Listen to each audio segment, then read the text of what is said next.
Hello my dear students, welcome to EduTap. So this video is a very interesting one, the comparison of two most coveted jobs, RBI grade B, NABARD grade A. So on all these parameters, the level of the job, the salary, postings, growth, we will discuss. Also we'll discuss how the exam pattern of these two exams is different and how it is same. Okay. Before we move on, I'd like to show something that is very interesting. Yes, a complete guidebook to RBI manager. So to answer all your queries regarding RBI, its history, its role in the economy, its various departments, and about the RBI grade B manager examination. So this book has been created to answer all your queries for which you have to go to different places and find out कि कैसा pattern है exam का, what are the various cut-offs that have been there in the previous years, what is the salary of the manager, what is the hierarchy, जो भी questions है related to RBI grade B post, including the examination pattern, is covered in this beautifully written book. So it's a book that is quite colorful, quite thin, and answers all your queries. So I'm sure this book is really gonna be helpful to you, and most importantly, this is absolutely free. तो कैसे download करना है? It is available in the digital format. आपको जाना है description of this video में, there a link is given and you can download this book. ठीक है, तो coming back to the video that we were about to talk. तो this is our video. बात करते हैं सबसे पहले will talk about the officer level basically, क्योंकि यहाँ पे you can see there is a difference in grade. तो ग्रेड बी है, here it is grade A. तो what is the difference of grade B and grade A? Guys actually grade B जो होता है that is a manager level post, and grade A is not उससे ऊपर, rather उससे नीचे, so that is assistant manager. So when you are selected in NABARD you become an assistant manager and RBI does not conduct any exam for RBI grade A. तो वहां पे आप directly manager की तरह रिक्रूट होते हो. दिस इज एक बहुत ही फाउंडेशनल डिफरेंस है जो आपको पता होना चाहिए कि ग्रेड ए और ग्रेड बी में डिफरेंस ये है कि जो लेवल ऑफ पोस्ट है वो ऊपर है आरबीआई में. ठीक है, but of course that will not define everything. सब कुछ ये तो नहीं है ना कौन सी पोस्ट पे ज्वाइन करो, because ultimately even if you join this you will be after 3-4 years you will be becoming manager, है ना, नाबार्ड में भी.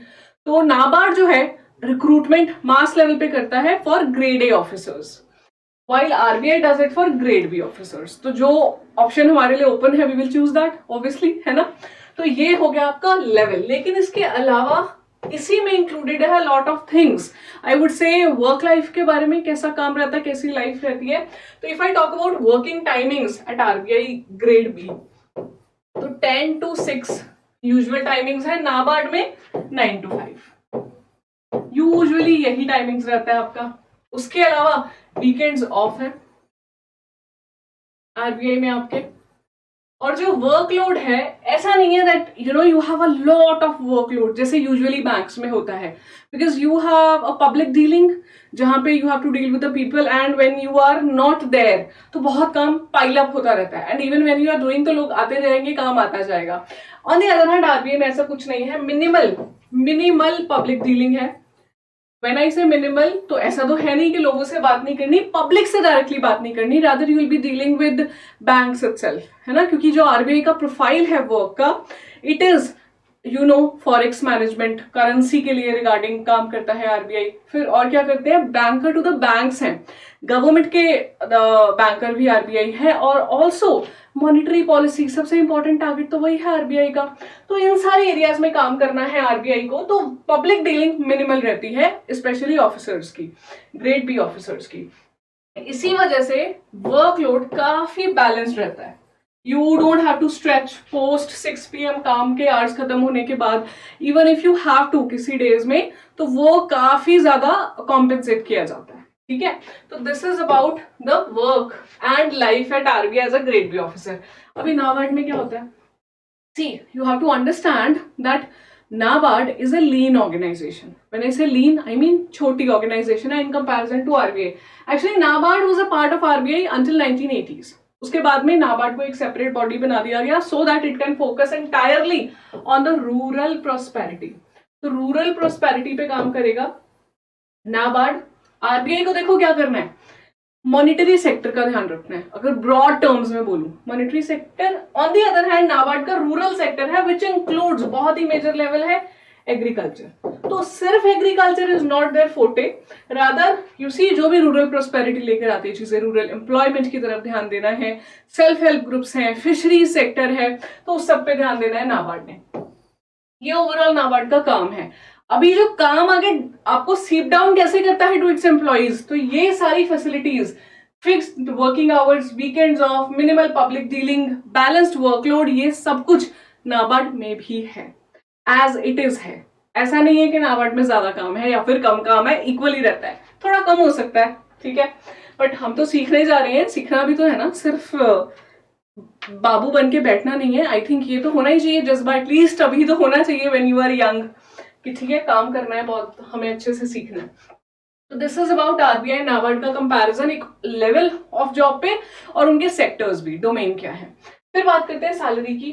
Another very important factor, usually only, it is not the only factor, क्योंकि salary के अलावा भी बहुत अलाउंसेस मिलते हैं, लेकिन फिर भी जो in hand salary of a grade B officer है वो समवेयर अराउंड 1,20,000 होती है अप्रोक्सीमेटली, जो इन हैंड लेके जाते हैं ऑफिसर्स, इतना।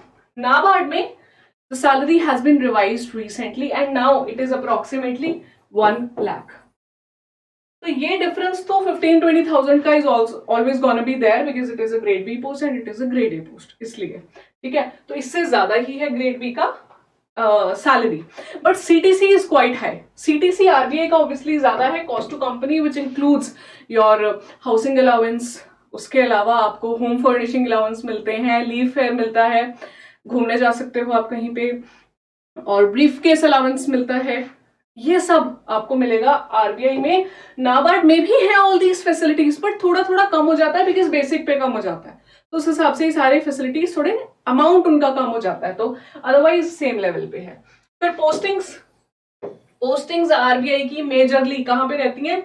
इन द मेट्रो सिटीज और द स्टेट कैपिटल्स, जहां आरबीआई के ऑफिसेस हैं, है ना। तो this is a wonderful thing about RBI as well as NABARD. Yes, mostly people think that NABARD, because it is dealing with agriculture and rural prosperity, so the offices might be in the rural areas, जबकि ऐसा नहीं है। NABARD has its offices in all the metro cities and state capitals. NABARD के भी यहीं पर हैं, and you will also like to know this that both these organizations have their headquarters in Mumbai. दोनों के तो हेड ऑफिस मिलेगा, दोनों का आपको मुंबई मिलेगा। अगर हेड ऑफिस नहीं मिलता, आरओ मिलता है, रीजनल ऑफिस, तो आपको मिलेगा डिफरेंट स्टेट कैपिटल्स या मेट्रो सिटीज में। कोई रूरल एरिया में ऑफिस नहीं है नाबार्ड का, ठीक है। जैसे एग्जांपल दूं दैट अभी हम दिस ऑफिस हमारा जो है वो चंडीगढ़ में है, यूनियन टेरिटरी, यहाँ पे भी नाबार्ड का ऑफिस है, यहाँ पे आरबीआई का भी ऑफिस है, ठीक है। तो ग्रोथ की बात करते हैं। ग्रोथ मैं बात करूंगी इन टर्म्स ऑफ प्रमोशन, क्योंकि ग्रोथ वही होती है ना, एक तो आपको प्रोफेशनली क्या ग्रोथ मिल रही है, and secondly it also talk about the personality growth या फिर पर्सनल ग्रोथ, ठीक है, कि प्रमोशंस क्या रहती हैं और फिर आप और क्या कैसे ग्रो कर सकते हो। तो प्रमोशंस की अगर बात करें तो आरबीआई ग्रेड बी में 4 to 5 years every promotion usually होती ही है। When you become a manager as a grade B, उसके बाद next is grade C, grade D, तो ग्रेड ई, ऐसे करके जब आप बनते हैं मैनेजर, एजीएम, ऐसे आपकी पोस्ट आके बढ़ती रहती है। और आरबीआई में जो हाईएस्ट पोस्ट आप अचीव कर सकते हैं, जो किया है अब तक ग्रेड बी ऑफिसर्स ने, वो बड़ा इंटरेस्टिंग है सुनना। इनका नाम है deputy governors. Yes, deputy governor of RBI तक आप पहुंच सकते हो। वी हैवंट हर्ड गवर्नर्स तक जो पहुंचे हो अभी, एज सच मेरे ध्यान में तो नहीं, आपके हो तो मुझे बताना, तो मुझे ज्यादा नहीं इतना पता चला। डेप्यूटी गवर्नर्स हैं जो आप पहुंच सकते हो उस पोस्ट तक। बहुत सारे ग्रेड बी ऑफिसर्स हैं जो डेप्यूटी गवर्नर्स बने हैं। तो लैडर ओपन है for everyone. It completely depends on your performance, it completely depends on the tenure जो आपको मिला है जॉब कंप्लीट करने के लिए, किस एज में आप सिलेक्टेड हुए थे, और ऑब्वियसली आपका जो डिपार्टमेंट्स है वहां पे आपकी परफॉर्मेंस है, रिक्वायरमेंट है, उस हिसाब से।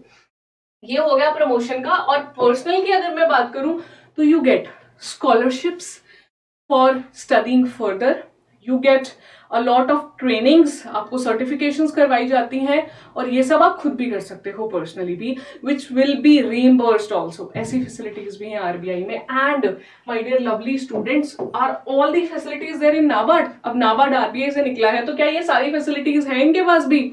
यस, एब्सोल्युटली है। और नाबार्ड में एक बहुत इंटरेस्टिंग थिंग है, when you become a grade A officer, तो प्रमोशन ग्रेड बी तक और फिर ग्रेड सी ग्रेड डी तक थोड़ा जल्दी होती है इन कंपैरिजन टू आरबीआई। क्यों? The number of employees are less, जो स्ट्रेंथ है कंपनी की वो थोड़ी कम है इन कंपैरिजन टू आरबीआई, तो प्रमोशंस जल्दी होती हैं। और यहाँ पे from grade A till highest post जो यूजुअली लोग ले पाते हैं वो होते हैं MD, managing directors. Even people have reached to the stage of chairman of NABARD, the highest post. इधर गवर्नर की हाईएस्ट पोस्ट है और यहाँ पे हाईएस्ट पोस्ट है चेयरमैन की, तो चेयरमैन तक पहुंच सकते हो। आरबीआई में थोड़ा मुश्किल है, लेकिन एमडीज तो बहुत आराम से आप बनते हो। सिमिलरली यहाँ पे डेप्यूटी गवर्नर्स बनते हो। ये बहुत ही ब्यूटीफुल अपॉर्चुनिटीज है, लेकिन मैंने फिर कहा कि सिर्फ ये मत सोचो अभी से, क्योंकि इट विल कंप्लीटली डिपेंड आप कैसा परफॉर्म करोगे और बाकी चीजें, ठीक है, बाकी फैक्टर्स पे। लेकिन ग्रोथ अपॉर्चुनिटीज बहुत अच्छी है। स्कॉलरशिप प्रोग्राम्स नाबार्ड भी देता है, आपको घूमने के लिए भी काफी अलाउंसेस मिलते हैं, and a lot of facilities हैं जो आपको दोनों ऑर्गेनाइजेशंस आरबीआई नाबार्ड प्रोवाइड करती हैं to its employees. They take care of them.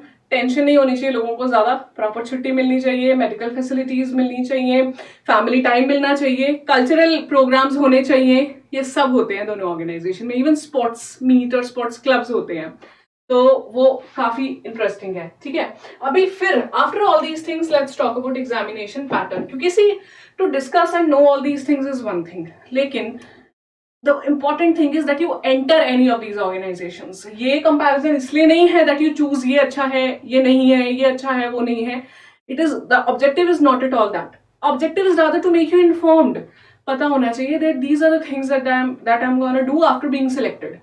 यही objective है, क्योंकि देखिए these two organizations, even SEBI I would say, are one of the finest organizations to work with in our country. बहुत ही बड़े organizations हैं काम करने के लिए, तो आपको टेंशन नहीं लेनी है कि सैलरी कितनी मिलेगी, मेरे को अलाउंसेस क्या मिलेंगे, घर मिलेगा कि नहीं, सबका ध्यान रखा जाता है इन ऑर्गेनाइजेशंस में। आपका right from your housing up to your health, even आपके बच्चों की एजुकेशन तक का, ये सब ध्यान रखा जाता है, ठीक है।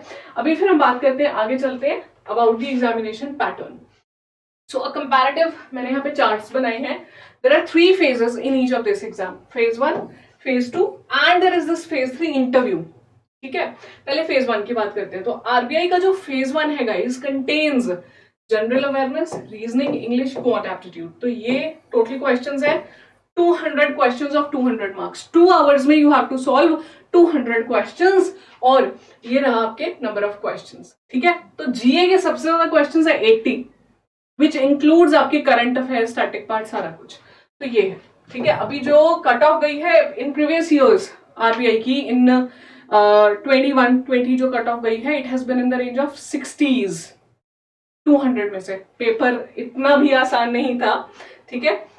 और अगर नाबार्ड की बात करें तो नाबार्ड में ध्यान से देखना, very interesting, they have 200 questions to be solved in 120 minutes और 200 मार्क्स। तो ये पैटर्न सेम है। अब सब्जेक्ट्स देखो, रीजनिंग, ठीक है, इंग्लिश और जीए बिल्कुल सेम हो गया, क्वांट, रीजनिंग, इंग्लिश बिल्कुल सेम हो गया आपका, जी के साथ में क्वांट। ये 4 सब्जेक्ट्स तो कॉमन है आरबीआई के। इसके अलावा you have to prepare for decision making, ये रहा, computer knowledge and ESI and agriculture and rural development.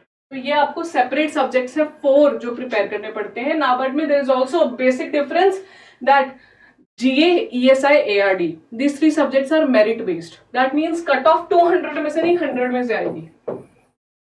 और जो बाकी के सब्जेक्ट्स हैं आपके 5, there you have to score just a sectional cut off, जितना मार्क्स लाने हैं। सेक्शनल कट ऑफ मतलब फॉर एग्जाम्पल अगर रीजनिंग 20 मार्क्स का है तो सेक्शनल कट ऑफ इज 3, 4 ऐसी कट ऑफ रहती है। इंग्लिश फॉर एग्जाम्पल 30 मार्क्स का है तो कट ऑफ लास्ट टाइम गई थी 11.25। तो ऐसे कट ऑफ आपको क्लियर करनी है, the final marks will be counted out of 100 marks. ये है। तो फेज 1 में काफी सब्जेक्ट्स कॉमन है इसमें, ठीक है।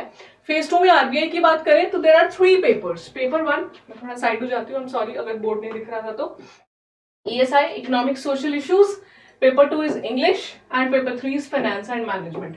तो 3 पेपर्स ऑफ 100 मार्क्स ईच, तो 300 मार्क्स का आपका फेज 2 रहता है। The paper of ESI and finance, जो ये दो है ना, ये दो papers, paper 1 and paper 3 are objective and descriptive, mix है एमसीक्यूज का और राइटिंग वाले पार्ट का, ठीक है। अगर मैं बात करूं नाबार्ड की, नाबार्ड हैज 2 पेपर्स, पेपर 3 नहीं होता है यहाँ पे। Paper 1 is English descriptive as it is RBI वाला, वही सिलेबस है exactly. And paper 2 is ESI plus ARD का मिक्स पेपर, सेम 100 मार्क्स का, ऑब्जेक्टिव भी है डिस्क्रिप्टिव भी है, pattern is exactly same. And if you haven't notice, let me tell you, जो इकोनॉमिक्स एंड सोशल इश्यूज है ना, ये भी एग्जैक्टली सेम है। तो जो इनका फेज 2 है उसमें English is exactly same, ESI is exactly same. तो अगर मैं समराइज करूं, थोड़ा अगर कंफ्यूज हो रहे हो तो मैं समराइज कर देती हूँ that phase 1 of RBI and NABARD में कॉमन सब्जेक्ट्स हैं क्वांट, रीजनिंग, इंग्लिश, जीके, ठीक है। ESI, ARD, computer and decision making separate subjects हैं, आपको नाबार्ड में करने पड़ते हैं। बट ज्यादा स्कोर, ज्यादा जोर नाबार्ड में किस पे रहेगा? GA, ESI, ARD पे। आरबीआई में सब पे आपको इक्वल जोर देना पड़ेगा, ऑल्दो GA की वेटेज अगेन सबसे हाई है इसमें, ठीक है, क्योंकि यहाँ पे मेरिट नॉन मेरिट का कोई पंगा नहीं है। But here they have a separate merit section, separate non merit section. Paper 2 phase 2 की बात करें अगर हम, तो इंग्लिश तो बिल्कुल सेम है, पेपर 1 जैसे बोलते हैं, और जो दूसरे पेपर्स हैं उसमें ESI इज अगेन कॉमन। तो एक डिफरेंशिएटिंग फैक्टर फेज 2 में in the RBI NABARD exam is what? FM and ARD। RBI है तो फाइनेंस एंड मैनेजमेंट पढ़ोगे, उनका कोर एरिया। नाबार्ड है तो एग्रीकल्चर एंड रूरल डेवलपमेंट पढ़ोगे। But let me tell you, ये दोनों ही जो FM और ARD है, ऐसे नहीं है that they are of very high level. If you consider it, ध्यान से अच्छे से सब्जेक्ट्स पढ़ोगे, राइट गाइडेंस मिल जाती है, तो पेपर अच्छे से तैयार हो जाता है। यही स्कोरिंग सब्जेक्ट्स भी बनते हैं स्टूडेंट्स के, ठीक है। इंटरव्यू रहेगा last stage. So RBI has the interview phase 3 75 marks का, पहले 50 का था, they have increase the weightage. NABARD में इंटरव्यू पहले जो था वो कम वेटेज का था, उसका भी इन्होंने भी 50 मार्क्स का कर दिया, तो 75 और 50 इंटरव्यू है। After crossing these 3 stages, phase 1, phase 2, phase 3, which is interview, students become NABARD grade A officers or RBI grade B officers. And there are of course so many examples of people who have been able to crack either both the examinations or have been preparing for both the examinations but have been successful in at least one. So this video, I really hope you found it useful in terms of the comparison job post के बारे में जो मैंने आपको बताई है। मुझे लगता है आपको पसंद आएगी, क्योंकि ये चीजें जानने को थोड़ा सा मोटिवेशन देती है ना, इतनी अच्छी पोस्ट है, तो उससे आपको मोटिवेशन मिले, अल्टीमेटली प्रिपरेशन करनी है। आई एम सो सॉरी ये थोड़ी खिचड़ी के लिए, अब मेरी हैंड राइटिंग इतनी अच्छी नहीं है, बट आई होप जो मैं कन्वे करना चाहती थी वो हो गया। अगर हो गया तो कमेंट करके बताओ कि अच्छा लगा आपको वीडियो, क्या सबसे अच्छा लगा इन सब में से, इन दोनों पोस्ट के बारे में, वो भी मुझे कमेंट करके बताना। I will see you soon, thank you so much.